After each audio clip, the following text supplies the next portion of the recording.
មនេះ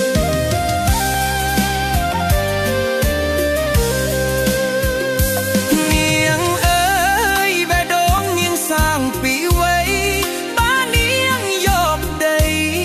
ហេតុអីនាងមិនយកបងខំស្មោះនឹងស្រីហេតុអ្វីអូនមើលរំលងហេតុអីយកដីចោលបងប្រាប់ផងឲ្យបងអស់ចិត្តស្រឡាញ់រាប់ឆ្នាំថាចាំមិនយកនាងណាពេលនេះជីវ៉ាស្រីងាការចាលបងហើយទឹកភ្នែកបង